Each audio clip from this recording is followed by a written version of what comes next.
Bienvenidos a nuestro programa de la Iglesia Redención, donde no lo puedes explicar, solo experimentar. El día de hoy tenemos un mensaje especial para ti con nuestro pastor Jaime Roberto Peñalba. El elefante en la sala es la nueva serie que estamos comenzando de mensajes en esta ocasión. ¿Qué queremos decir cuando hablamos del elefante en la sala? Es una expresión que indica aquellos problemas obvios que se nos manifiestan continuamente, que están allí, pero que creemos que al ignorarlos o al no enfocarlos o al no resolverlos, que por alguna razón desaparecerán, no se volverán a manifestar. Y la verdad es que en los momentos cuando menos lo necesitamos, en momentos de circunstancias difíciles, cuando mejor temple necesitamos tener, estas áreas sin resolver se manifiestan. El elefante en la sala. Imagínate tú cómo podrías esconder o cómo no podría incomodar un elefante que esté ahí permanentemente en la sala de tu casa. Así que te invito para que podamos entonces analizar este primer mensaje y se llama El arte de ignorar. El arte de ignorar se refiere a esas cosas que son tan obvias. A lo mejor es un temperamento iracundo. A lo mejor es que siempre tienes que mentir cuando te encuentras en una situación difícil. O a lo mejor tienes la tendencia a deprimirte o abandonar las cosas o a no terminar lo que has empezado. O tal vez cosas más profundas como adicciones, pornografía, bebida, estupefacientes, o tiendes también a siempre estar en ciclos repetitivos. Son esas cosas que están siempre ahí como ocultas, pero que tenemos esa arte, esa facilidad de ignorarlas, de no confrontarlas. ¿Sabes? Solo lo que tú confrontas podrás conquistar. Déjame llevarte a un pasaje y estaremos hablando de un personaje al cual yo admiro mucho. Tiene unas grandes características, el rey David. Toda su historia de adolescente, cuando lo conocemos, cuando enfrenta a Goliat, valiente, precavido, cuando lo andan persiguiendo, cuando tiene la oportunidad de poder deshacerse de Saúl, su enemigo, un hombre valiente que no le temía miedo a nada ni a nadie, pero también un adorador con un corazón como el corazón de Dios, pero un terrible padre de familia y no digamos como esposo. Sucede que el rey David ya está afianzado en su reinado, tiene los hijos grandes y tiene hijos, como tú sabes, con diferentes esposas. Quiero invitarte a mirar este pasaje en 2 Samuel capítulo 13, versículo 30. Estando aún en el camino, llegó el rumor que decía: Absalón ha dado muerte a todos los hijos del rey y ninguno de ellos ha quedado. Pero ¿cómo es esto? ¿Cómo es que llega esta noticia, este rumor de que Absalón, su hijo, le ha dado muerte a todos los hijos del rey? Resultó que la noticia no era totalmente correcta, solo había matado a un hermano. ¿Por qué Absalón mató a su hermanastro? Bueno, déjame contarte lo que sucedió. Resulta que Absalón tiene una hermana, se llama Tamar. Y el hermanastro de Tamar, el otro hijo de David, se enamora de su propia hermana. Y andaba buscando la oportunidad para poder estar con ella. Le pide a su padre que por favor vaya a Tamar a ayudarle a su casa, a servir y atender por unos asuntos y un evento que tenía. Cuando llega, su propio hermanastro la viola Y dice el pasaje que después de haberla violado, sintió desprecio por ella. Y que vino y entonces la tomó a la fuerza y la estaban luchando porque la iba a sacar de la casa donde él vivía. Y él le rogaba que no lo hiciera, porque su reputación iba a quedar en daño, que por favor le tuviera misericordia. Pero él no lo hizo. Y aún así la sacó. Y todo mundo se dio cuenta que el hermano la había violado. Llegó donde Absalón la noticia y llegó donde David. Y dice que David lo único que hizo fue molestarse, enojarse, pero de allí no pasó. No confrontó, no habló con su hijo, no tomó medidas disciplinarias, no hizo absolutamente nada. Aquel gran rey, aquel hombre capaz de dirigir toda una nación de una manera sorprendente, aquel gran general combatiente de tantas batallas, aquel gran estratega. Absalón quedó resentido, por supuesto. Y entonces él guardó y esperó el tiempo. Absalón con el tiempo hizo un banquete, invitó a sus hermanos, pero se aseguró que este hermano se quedara solo con él. Al final le pidió a sus sirvientes que lo asesinaran. Los demás hermanos salieron huyendo, pero Absalón asesinó a su hermano. Y mira lo que sigue, te volveré a leer para ponernos en contexto ahora que ya te he contado la historia, en 2 Samuel 13:30. Estando ellos aún en el camino, llegó a David el rumor que decían: Absalón ha dado muerte a todos los hijos del rey, y ninguno de ellos ha quedado. Versículo 31. Entonces, levantándose David, rasgó sus vestidos, y se echó en tierra. Y todos sus criados que estaban junto a él también rasgaron sus vestidos. Wow, ¿te imaginas a David, el dolor, lo que siente? Y en la cultura hebrea el rasgarse las vestidas era de vergüenza, podía ser de ira o de dolor. Y me impresiona porque de ahí no pasa David. Eso es lo máximo que llega a ser. No confronta a Absalón. Y yo entiendo que como padre no quería probablemente aplicar la justicia, pero habían maneras en que podía tratar con su hijo, ayudarle, solventar, porque lo que había hecho es grave, había matado a su propio hermano. No lo confronta, no habla con él, no trata el asunto. Era algo que no podía esconder, todo el mundo sabía, había un muerto. Y hasta el rumor se había llegado y lo habían expandido, que no solo había muerto un hermano, sino que habían muertos todos. Definitivamente que David tenía un elefante en la sala. Pero David lo que hace es ignorarlo. No hace nada al respecto. Absalón huye porque tiene temor de lo que pueda suceder. Se va y ha pasado un tiempo. Y mira tú el carácter de David. ¡Qué débil como padre! Mira lo que dice en 2 Samuel 13:37. Dice que David, que había pasado un tiempo y que David entonces extrañaba a Absalón y estaba anhelando que regresaba. Nunca hizo nada al respecto. Déjame decirte claramente, solo lo que confrontas tú puedes conquistar. No nos gusta, no es agradable. Hay cosas que no nos gusta confrontar, pero solo lo que tú confrontas podrás conquistar. Lo que no, quedará ahí pendiente, y te aseguro que se vendrá de contrabando a tu futuro. El arte de ignorar. ¿Por qué es que ignoramos? ¿Por qué es que no nos gusta confrontar las cosas? ¿Por qué, si es tan obvio, si nos genera tantos problemas, si tenemos ciclos en estas cosas, por qué es que no nos gusta confrontar?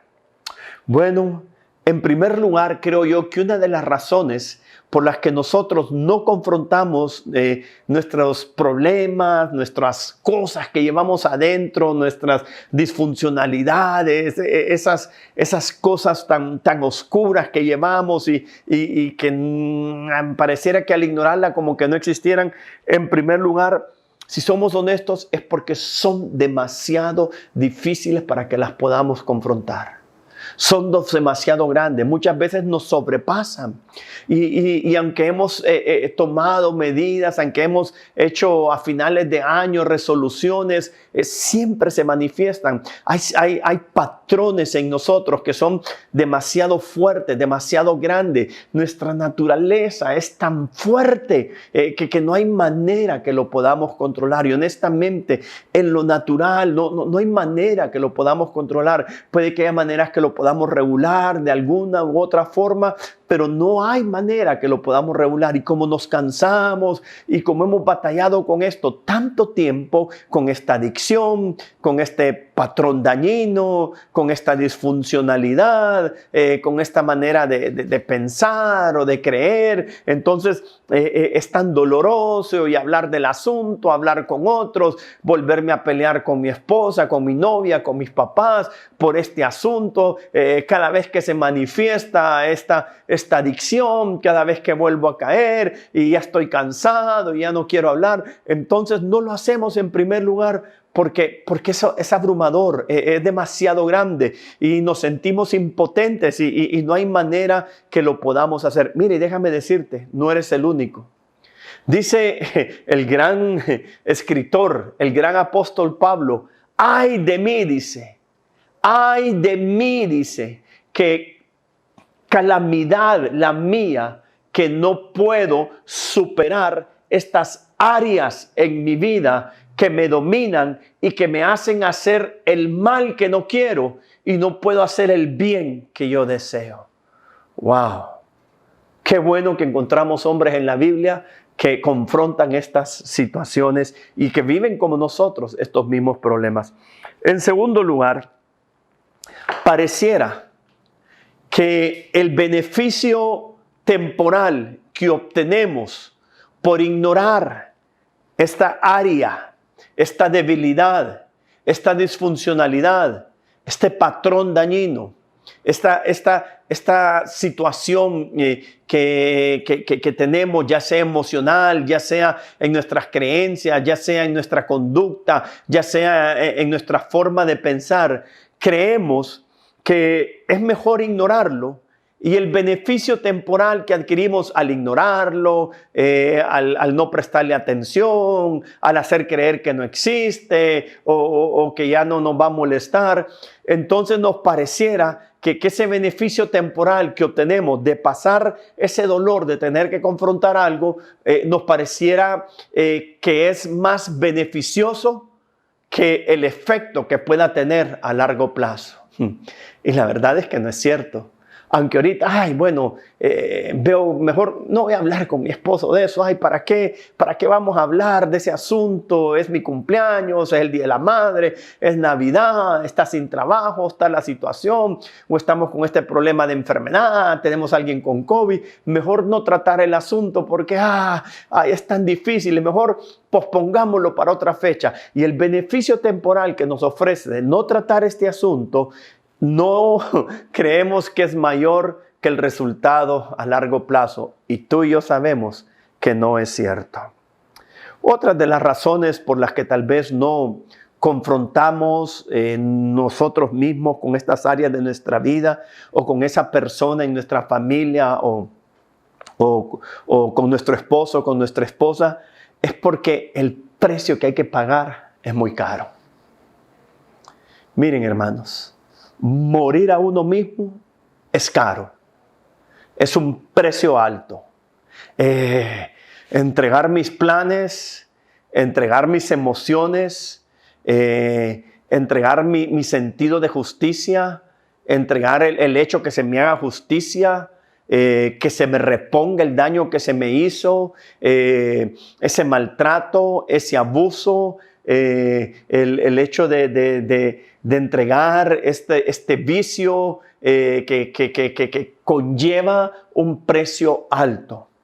Y probablemente consideramos que el precio a pagar es mucho mayor que el beneficio que obtenemos. Así nos dice el enemigo. No, el precio que tienes que pagar por romper este patrón, por romper esta disfuncionalidad, por sacar este elefante de tu sala, es demasiado caro. Tienes que confesar. Se van a dar cuenta. Va a ser vergonzoso. A lo mejor tus papás se decepcionan. A lo mejor tu jefe te despide. A lo mejor, ¿cómo vas a llegar y decirle a tus amigos, fíjense que yo soy hipócrita y ando hablando mal de ustedes y quería ser honesto? ¿O cómo vas a abrir y confesar esto a tu esposa? A lo mejor te va a dejar, o a tus hijos. Y entonces consideramos que el precio a pagar es demasiado alto con el beneficio que obtendremos. También está que no a todos nos gusta y podemos ser vulnerables. Porque hemos tenido malas experiencias cuando hemos abierto nuestro corazón, cuando hemos compartido nuestros secretos, nuestras intimidades. Probablemente hayan violentado nuestra confidencialidad y no queremos ser más vulnerables, no queremos abrirnos más. Nos sentimos que nos van a volver a fallar, que la gente nos va a volver a herir. No me quiero volver a poner en esa posición porque me han fallado mis padres, a otros les han fallado su esposo, sus hermanos, su pastor, su amigo, su confidente. Y han contado, y han abierto, y han dicho, y nos hemos sentido tan avergonzados. Y yo no quiero ser expuesto, ya no quiero abrir, ya no puedo. Y entonces prefiero guardarme estas cosas. Y la verdad es eso, que solo lo que confrontas, hermano, tú vas a poder conquistar. Otra de las razones, creo yo, es que tenemos falta de confianza. Somos inseguros, somos temerosos.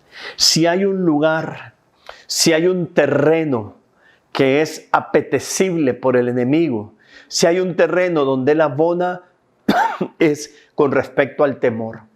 Él sabe que una persona insegura, una persona temerosa, una persona que no tiene bien definido su carácter, su identidad, ese es el mejor terreno que él puede encontrar para poder tener a esa persona sometida, para que esa persona pueda vivir infeliz, para que esa persona pueda vivir en ciclos repetitivos, para que esa persona no pueda encontrar la paz, no pueda encontrar la satisfacción. Si hay algo en lo que el enemigo se aprovecha son de nuestras debilidades, de nuestras inseguridades, de nuestra falta de confianza. Y entonces, como hemos crecido con falta de confianza, tenemos temor a enfrentar las cosas, tenemos temor a poder tratar con los asuntos y preferimos evitarlo.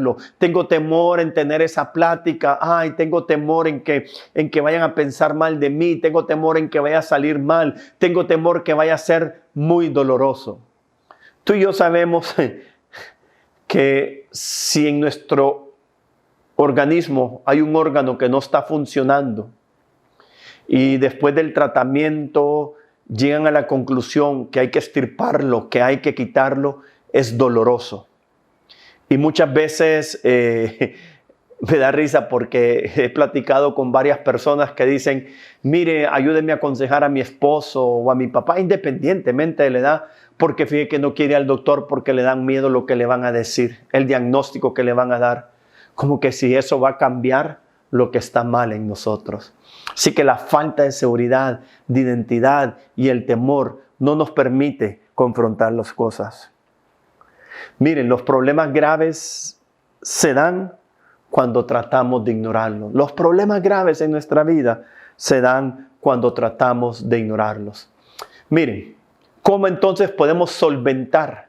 ¿Cómo podemos confrontar? ¿Cómo podemos tratar con ese elefante en la sala? En primer lugar, quiero decirte esta famosa frase de esta película. Houston, tenemos un problema. La nave Apolo 11 estaba allá en el espacio exterior. Se da un problema que ya les es imposible a ellos arreglarlo a los tripulantes. Probablemente no sabían qué era, solo tenían la manifestación, lo que se estaba dando, reflejando en el problema. Tienen que avisar a Houston. Houston tiene que hacer un análisis exhaustivo para llegar a una conclusión de cuál es el problema y cuál es la posible solución. Dice la palabra de Dios: el que encubre sus pecados no prosperará, mas el que los confiesa y los abandona hallará misericordia. Proverbios 28:3. Te lo vuelvo a repetir. El que encubre sus pecados no prosperará, mas el que los confiesa y los abandona hallará misericordia. ¿Qué es lo primero que tenemos que hacer? Reconocer que hay un problema. Reconocer que tenemos una disfuncionalidad o que tenemos un patrón de conducta erróneo, que hay algo que no está funcionando bien. Y mientras no veamos eso como un problema, no le pongamos nombre, no lo definamos, no lo podemos confrontar, no lo podremos entonces solucionar. Mira, uno de los problemas que tenemos es que nosotros asumimos cosas. No te creas todo lo que te dice tu mente. No te creas todo lo que te está diciendo tu mente, porque la palabra de Dios nos dice que si hay algo que es engañoso es el corazón por sobre todas las cosas, y me engaña la mente y me está diciendo cosas. No, si todo va a estar bien, no, si no le hagas caso, si lo tuyo no es tan grave, si hay otros que es más grave, o lo típico que dicen, no, si tú tienes control, si eso no se va a ir más allá. Lo primero que tenemos que hacer es no asumir y confrontar directamente el problema que tenemos, ponerle nombre a ese problema. En segundo lugar, déjame decirte, puede que el problema sea tan grande que si tú tratas de solucionarlo, será imposible hacerlo en tiempo y en manera, y tal vez eso te desespera y te abruma. Lo que hay que hacer es dividir el problema en pasos, un paso a la vez, paso a paso. A lo mejor el problema lo podemos ir tratando dando un primer paso, un segundo paso, solventando un tercer paso. Tal vez es todo un proceso y tenemos que hacer 5, 6, 7 pasos y no nos podremos saltarlos hasta que vayamos de uno en uno en uno. Pero yo te aseguro lo siguiente, que una vez que das el primer paso para solucionar el problema, aunque tal vez no sea el más decisivo ni el más grande, te empoderará. Te dará la fortaleza y te dará el ánimo de decir, voy por el camino correcto. Esto se puede solucionar. En tercer lugar, tienes que actuar. Tienes que tomar decisiones. Te contaré un ejemplo que me sucedió. Teníamos una conferencia y traíamos un equipo de pastores de Estados Unidos. El pastor que venía coordinando me escribió y me dijo, por favor, que en mi hotel no haya un televisor. Ah, bueno, dije yo. Me lo escribió como 5 veces y yo no le di tanta importancia. El día que venimos, nos hospedamos, lo llevo al cuarto y lo primero que abre es que ve el televisor. Me dice, si no me quitan este televisor, yo me voy, me dice. Y búsquenme otro lugar donde dormir. Y yo dije, qué hombre más radical, qué extremo. ¿Y qué es esto? Qué raro. ¿Y por qué un televisor? Y le digo, pastor, ¿qué sucede? Le digo, porque es que le molesta que haya un televisor en su sala. Yo conozco mis batallas y yo conozco mis luchas, me dice. Yo, me dice, antes de ser pastor y entregarme a Cristo, era director de películas de pornografía. Y si hay un televisor y yo estoy solo en una habitación, yo te aseguro, porque me conozco, que voy a terminar viendo películas pornográficas. Tú dirás, pero qué hombre más débil, ¿y cómo que es pastor? O por el otro lado, conoce bien el animal que tiene adentro, como me dijo él. Conócete. Llama por nombre a tu pecado. Toma medidas extremas. Así como toman los que tienen adicciones, los alcohólicos anónimos. Toman medidas extremas para que esa área débil que está en ti y en mí no se nos vuelva a enseñorear. Le sacamos el televisor y aquel era un gran hombre de Dios. Pero él fue vulnerable. Él abrió su corazón. A lo mejor tú estás oyendo esto y como yo al principio, bueno, ¿qué es esta locura? Porque tal vez para ti, para mí, ese no es un problema grave. Porque los problemas, tal vez lo que es grave para ti, para mí no es. Y tal vez para lo que para mí es pequeño, para ti es muy grave. O para lo que a ti es pequeño, para mí es muy alto. Pero lo importante es conocernos, saber dónde estamos batallando, cuál es nuestra debilidad. Así que tienes que saber y mover esos objetos, esos televisores, esas relaciones, esos pensamientos, eso que alimenta esa área débil de tu vida. Mira, quiero decirte que también es bien importante, como dice la canción de Coldplay, solo porque estoy fallando o solo porque estoy perdiendo, no significa que soy un perdedor.